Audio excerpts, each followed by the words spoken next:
Now, in just about every filmmaker's kit is a camera and lenses. And lenses is really what allows you to get really creative with the way that your footage actually looks. And so for that reason, in most filmmakers kits, you're roughly gonna find at least one telephoto lens, like my 70-200 f2.8 lens here, a medium focal length like this here 35mm 1.4, or even like my 50mm 1.2, which I'm using to actually record this video.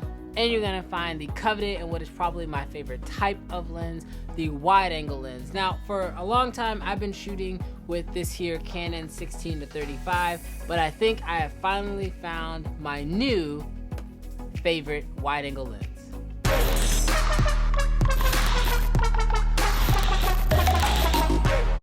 What's good, creative fan? Brandon Washington here. And first of all, if you're brand new to the channel, definitely consider hitting that subscribe button, because this channel is all about filmmaking gear, tips, and tutorials. But in today's video, we're gonna be looking at my brand new favorite wide angle lens. This is the Laowa 12mm 0D lens. Now, this lens here is a fully manual 12mm wide, super wide angle lens with a built-in lens hood, as well as this nice little removable cap that slides right in there, and an element that slightly protrudes out. But there are a lot of things that make this lens special. Now the first thing that makes this lens special is the fact that it is a zero distortion lens. So what that means is, typically when you're using a wide angle lens, in a lot of situations, if you're looking at the outside edges, so not directly in the center, you will start to see bowing, which is kind of like what happens when you shoot with a GoPro. These are normal for wide angle lenses because they kind of have this like fisheye effect. But with this lens at 12mm, it does not give you that distortion. It allows you to have straight lines, which is absolutely amazing, especially when shooting architecture and real estate. Now, the next thing I love about this lens is just how sharp it is. Now, obviously it is a manual lens, so you will have to pull focus manually, but once you have your focus locked in, this thing is sharp from edge to edge. There is no weird fringing or weird softening around the outside corners. This thing stays absolutely truthfully sharp throughout the entire image. The other thing I love about this thing is how small it is. I mean, this is not a very big lens, as you can sort of see here, but I will say that it does have a little bit of weight to it, and it definitely has some amazing build quality. I mean, this thing is built like a tank. I honestly think that this lens is going to be able to stand the test of time and be able to work for years and years to come.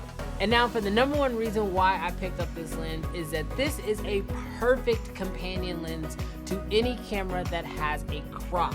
And so what I mean by that is, typically if you're shooting on a Canon DSLR that has 4K, you're gonna have to deal with a crop. Whether you're on the 1DX Mark II, which I'm shooting on now, the 5D Mark IV, or you pick up the brand new Canon EOS R, all of them crop at 4K.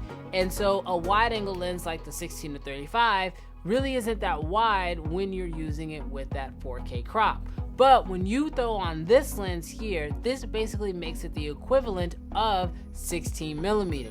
On top of that, it's a sharper lens, it's a lighter lens, and in my opinion, it overall puts out a better image at that wide angle focal length. Now, although this lens is absolutely amazing in tons and tons of ways, there are two minor little issues that you run into. The first is, well, it is a manual lens, and if you've never used one of those before, this could be very difficult. Having to pull your focus manually, especially when using it on like a gimbal, can be a little bit difficult. Also, being able to control your aperture directly on the lens itself instead of, through the actual camera, that takes a little bit of a learning curve.